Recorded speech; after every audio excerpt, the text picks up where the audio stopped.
வணக்கம் நண்பர்களே. இன்று நாம் கீன்ஸ் கன்சம்ப்ஷன் ஃபங்க்ஷன் அதாவது கீனிஷியன் நுகர்வு சார்பை பற்றி பார்க்கலாம். நுகர்வு பற்றிய 4 கோட்பாடுகள். முதலில் கீன்ஸின் முழுமையான வருவாய் கருதுகோள் அப்சல்யூட் இன்கம் ஹைபோதேசிஸ், டூசன்பெரியின் ரிலேட்டிவ் இன்கம் ஹைபோதேசிஸ் ஒப்பீட்டு வருவாய் கருதுகோள். மூன்றாவது பிராங்கோ மோட்கிலானின் வாழ்க்கை சுழற்சி கருதுகோள் லைஃப் சைக்கிள் ஹைபோதேசிஸ், மில்டன் ஃப்ரீட்மேனின் நிரந்தர வருவாய் கருதுகோள் பெர்மனன்ட் இன்கம் ஹைபோதேசிஸ். இந்த நாளில் இன்று நாம் பார்க்க இருப்பது கீன்ஸின் நுகர்வு சார்பு, கீன்ஸின் முழுமையான வருவாய் கருதுகோள். இந்த கருதுகோள் அடிப்படை உளவியல் விதியை பின்பற்றி விளக்கப்படுகிறது. ஃபண்டமெண்டல் சைக்காலஜிக்கல் லா பேஸ் பண்ணி கீன்ஸ் இந்த அப்சல்யூட் இன்கம் ஹைபோதேசிஸை விளக்குகின்றார். இது ஒரு உளவியல் அடிப்படையில் பார்த்தீங்கன்னா, வருமானம் உயரும் பொழுது, அதாவது மொத்த வருமானம் உயரும் பொழுது மொத்த நுகர்வும் உயர்கின்றது. ஆனால் எந்த அளவுக்கு வருவாய் கூடுகின்றதோ அந்த அளவில் நுகர்வு கூடாது. இப்போ இங்கே வருவாய்ன்னு சொல்றது ரியல் இன்கம் அல்லது டிஸ்போசபிள் இன்கம்னு சொல்லப்படுது. ரியல் இன்கம் உண்மை வருவாய். உண்மைன்னா உண்மை இருக்கு அப்படின்னா பொய்ன்றது ஒன்றும் கிடையாது. உண்மைன்றது செலவிடக்கூடிய வருவாய். இங்கு விலைவாசிக்கு தகுந்த மாதிரி போன மாதம் 10,000 ரூபாய் வாங்கியிருக்கீங்க, 10,000 ரூபாய்க்கான பொருள் வாங்க முடியுது அப்படின்னா இந்த மாதமும் 10,000 ரூபாய் நீங்கள் ஊதியம் பெறுறீங்க அப்படின்னா விலைவாசி உயர்ந்ததுன்னா அதே 10,000 ரூபாய்க்கான பொருள் வாங்க முடியாது. ஆனால் நாமினல் இன்கம் இதை இன்ஃப்ளேஷனோட டீஃப்ளேட் பண்ணிங்கன்னா கிடைக்கக்கூடியது ரியல் இன்கம். இந்த தியரியில் சொல்றது டிஸ்போசபிள் இன்கம், அது வரி கட்டின பிறகு நீங்க செலவு பண்ணக்கூடியது. 10,000 ரூபாய் உங்களுக்கு வருமானம் இருந்தா 10,000 ரூபாயும் நீங்க செலவிட முடியாது. வரி கட்டிட பிறகு மீதி இருக்கக்கூடியது 9,000 9,800 எவ்வளவோ கட்டின போக மீதி இருக்கக்கூடியதான் நீங்க செலவழிக்க தகுந்த வருவாய். இப்போ ஒரு கட்டத்துக்கு மேல வருவாய் கூடிக்கொண்டே போகும் பொழுது நீங்க அந்த அளவிற்கு நுகர்வு கூட்டிக் கொண்டே போக முடியாது. இப்போ நுகர்வு ஏறலைன்னா என்ன ஆகும்னா சேமிப்பு உயரும். அதிகமாக சம்பாதிக்கிறவங்க அதிகமாக சேமிப்பார்கள். இப்போ இந்த சேமிப்புக்கும் நுகர்வுக்குமான பிரிக்கிறது தான் இந்த விதியில பார்க்குறோம். எவ்வளவு சேமிக்கிறாங்க, எவ்வளவு நுகர்றாங்க அப்படின்றது.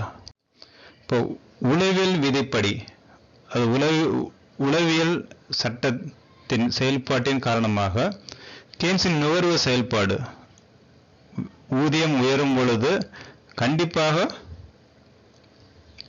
கன்சம்ப்ஷன் அது நுகர்வு உயரும். ஆனால் அந்த அளவுக்கு இருக்காது. இப்போ அந்த அளவுக்கு இல்லை அப்படின்னா 0 தாண்டி இருக்கும். இப்போ எதுக்கு கீழே இருக்கும்னா எவ்வளவு உயருதோ அவ்வளவும் நுகர முடியாது, நுகர மாட்டார்கள். 1க்கு கீழே இருக்கும். ஒரு 1000 ரூபாய் ஏறுது அப்படின்னா 0 இருக்காது, 1000 ரூபாயும் இருக்காது. அப்போ ஏதாவது ஒரு 500 700 800 அந்த மாதிரி ஏதாவது ஒரு அளவில் இருக்கும்.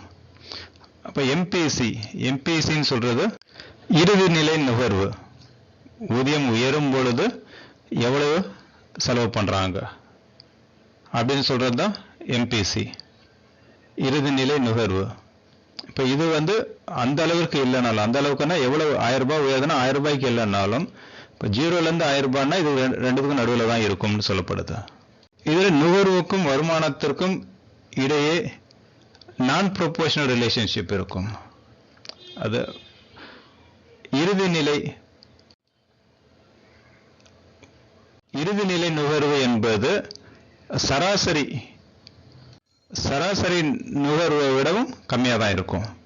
APC is greater than MPC. APC இந்த சராசரி எப்படி கணக்கிடுறதுன்னா மொத்த வருவாய் டிவைடட் பை அது மொத்த கன்சம்ஷன் டிவைடட் பை இன்கம், மொத்த நுகர்வு டிவைடட் பை மொத்த வருவாய். இந்த டேபிள்ல இன்னும் கொஞ்சம் விளக்கமா பார்க்கலாம். Psychological of consumption function. முதல் காலம்ல வருமானம் y, இரண்டாவது காலம்ல நுகர்வு C, மூன்றாவது காலம்ல சேமிப்பு S. இப்போ வருமானம் இல்லை அப்படின்னு வச்சுக்கலாம், 0 இருக்கு. நுகர்வு கண்டிப்பாக இருக்கும், அடிப்படை தேவைக்கு டெய்லி சாப்பிட்டு தான் ஆகணும். உங்க கன்சம்ஷன் நுகர்வு என்பது 40 இருக்கு. இந்த வருமானம் இல்லாத நுகர்வு 40 அப்படின்னு சொன்னோம்னா டிஸ்சேவிங்ஸ் இருக்கும், ஏற்கனவே சேர்த்து வச்சதுல இருந்து எடுப்போம்னு வச்சுக்கலாம். வருவாய் 100ல இருந்து, அதாவது 0ல இருந்து 100 ஆகுது. இப்போ 100 ரூபாய் ஆகும்போது செலவு 120 ஆகுது. ஓரளவுக்கு உங்களுக்கு வருவாய் வரும்போது, ஒண்ணுமே இல்லாதப்ப 40 இருக்கு, ஏதோ ஓரளவுக்கு வருவாய் வரும் பொழுது 120 ஆகுது. அடிப்படை தேவை பூர்த்தி செய்யப்படுது. பூர்த்தி செய்யறதுக்காக கொஞ்சம் செலவு அதிகமாகுது, அதுக்கான மறுபடியும் டிசேவிங்ஸ் 20 இருக்கு. இப்போ ஓரளவுக்கு வருவாய் இருக்கு, அப்போ கடன் வாங்கி தான் செலவு பண்ண வேண்டியது இருக்கு. அடுத்தது 100ல இருந்து 200 ஆகும் பொழுது இப்போ உங்களுடைய நுகர்வு பூர்த்தி அடையுது. பூர்த்தி அடையும் போது உங்களுக்கு கடன் வாங்க தேவையில்லை, நீங்க சேமிப்பு எதுவுமே இல்லை. அடுத்தது 200ல இருந்து 300 ஆகும் பொழுது இப்போ சேர்த்து வைக்கப்படுது. அது 300 இருக்கு அப்படின்னால் இங்க நுகர்வு 300 இருக்க வேண்டும். 300 இருந்தால் அது 1. 300க்கு கீழே வருதுன்னா, 300க்கு கீழே 200க்கு மேல வருது அப்படின்னா 0 to 1ல இருக்கு அப்படின்றது இறுதி நிலை நுகர்வு. 0 to 1ல இருக்கு, இடைப்பட்ட இடத்துல இருக்கு அப்படின்றது பொருள். இங்க இப்போ சேமிப்பு 20 போகுது. இப்போ நுகர்வும் இருக்கு, சேமிப்பும் இருக்கு. அதே மாதிரி மற்றது 300ல இருந்து 400, 400ல இருந்து 500, 500ல இருந்து 600 ஆகும் பொழுது இங்க 280ல இருந்து 360 ஏதோ ஒரு இடத்துல இருக்கு. 0 to 1ல இருக்கு. இங்க சேமிப்பு அதிகமா வருவாய் வர வர சேமிப்பும் உயருது. நுகர்வு அந்த அளவுக்கு உயராது, சேமிப்பு அதிகமா இருக்கும். கீன்ஸின் நுகர்வு சமன்பாடு இது. C equal to A plus BYD. இப்போ இங்கே C என்பது நுகர்வு கன்சம்ஷன், A என்பது அட்டானமஸ் கன்சம்ஷன், அதாவது தன்னிச்சை நுகர்வு. இந்த தன்னிச்சை நுகர்வு என்பது நிலையானது. இதுக்கு முந்தின டேபிள்ல கூட பார்த்திருந்தோம், எவ்வளவு வருமானம் இருந்தாலும், அதாவது வருமானம் இல்லைன்னா கூட கன்சம்ஷன்றது ஒன்று உண்டு, நுகர்வு என்பது உண்டு. கூட்டல் B என்பது மார்ஜினல் ப்ரொபோசிட்டி டு கன்சியூம், இறுதி நிலை நுகர்வு விருப்பம். இப்போ இந்த மார்ஜினல் ப்ரொபோசிட்டி டு கன்சியூம் எப்படி கால்குலேட் பண்ணணும் அப்படின்னா, delta C over delta Y. Delta C என்றது சேஞ்ச் இன் கன்சம்ஷன், நுகர்வில் ஏற்படக்கூடிய மாற்றம். டெல்டா ஒய் என்பது வருமானத்தில் ஏற்படக்கூடிய மாற்றம். இப்போ ஏ அட்டானமஸ் கன்சம்ஷன், அதாவது தன்னிச்சை நுகர்வு கூட்டல் இறுதி நிலை நுகர்வு. YD என்பது வருமானம், அதாவது டிஸ்போசபிள் இன்கம். D என்பது டிஸ்போசபிள் இன்கம், எவ்வளவு நீங்க செலவு பண்ண முடியுமோ. 10,000 ரூபாய் சம்பாதிக்கீங்கன்னா 10,000 ரூபாய் செலவு பண்ண முடியாது அப்படின்னா செலவுக்கு தகுந்த வருமானம் அது கிடையாது, நீங்க வரி கட்ட வேண்டும். அது போக மீதிதான் டிஸ்போசபிள் இன்கம்னு இங்க சொல்லப்படுது. இப்ப இங்க வரைபடம் இருக்கு.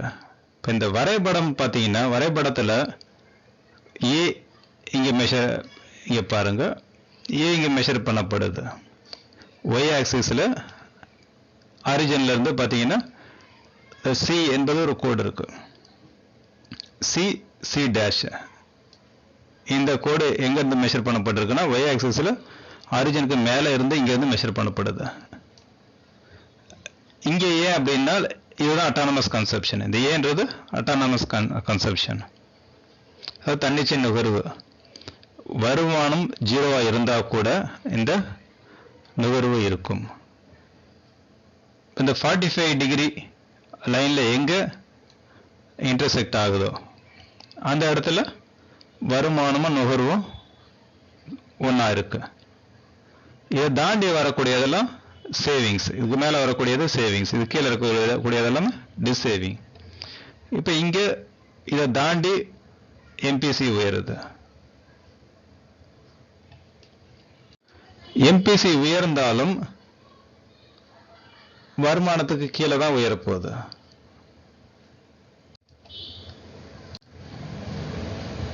இதுல முக்கியமான விஷயம், எம்பிசி உயருதுன்னு சொல்றோம். எம்பிசி ஏன் 1 விட குறைவாக உள்ளது? அது ஊதியம் எந்த அளவுக்கு இருக்கோ அந்த அளவுக்கு ஏன் நுகர்வு இல்லை அப்படின்றது விளக்குவதற்கு 2 வகையான காரணிகள், அப்ஜெக்டிவ் ஃபேக்டர்ஸ் மற்றும் சப்ஜெக்டிவ் ஃபேக்டர்ஸ், அது எண்டோஜீனியஸ் அகநிலை காரணிகள் உள்ளன.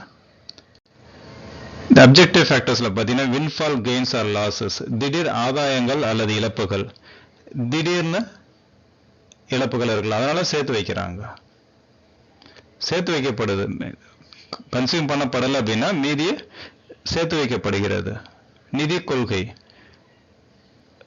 வரி அதிகமாகலாம், வரி குறையலாம். அதே மாதிரி வட்டி விகிதத்தில் மாற்றம் இருக்கும். வட்டி விகிதம் அதிகமாக இருக்கும் பொழுது சேர்த்து வைப்பாக இருக்கலாம். ஃபியூச்சர் எக்ஸ்பெக்டேஷன்ஸ், எதிர்கால எதிர்பார்ப்புகள். எதிர்காலத்தில் செலவுகள் அதிகமாக இருக்கலாம் அல்லது அதிகமான வருமானம் வரலாம், லாபம் வரலாம். இன்னொன்று அகநிலை காரணிகள், முன்னெச்சரிக்கையின் நோக்கம், முன்னெச்சரிக்கைக்காக சேர்த்து வைக்கிறது இருக்கலாம். தொலைநோக்கு நோக்கம், விலைவாசி உயரலாம். கணக்கீட்டின் நோக்கம், முன்னேற்றத்தின் நோக்கம், சுதந்திர நோக்கம், நிறுவன நோக்கம், பெருமைக்காக சேர்க்கிறவங்க இருப்பாங்க. பேராசையின் நோக்கம். இந்த மாதிரி காரணிகளுக்காக எம்பிசி 1க்கு கீழே இருக்கு. அதே மாதிரி 0க்கு மேலேயும் இருக்குன்னு சொல்லலாம். முழுசா சேர்த்து வைக்காத, கொஞ்சம் நுகரப்படுவது. அது எப்பெல்லாம் வருமானம் உயருதோ, வருமானம் உயரும் போதுதான் இங்க எம்பிசி கணக்கிடப்படுது. நன்றி.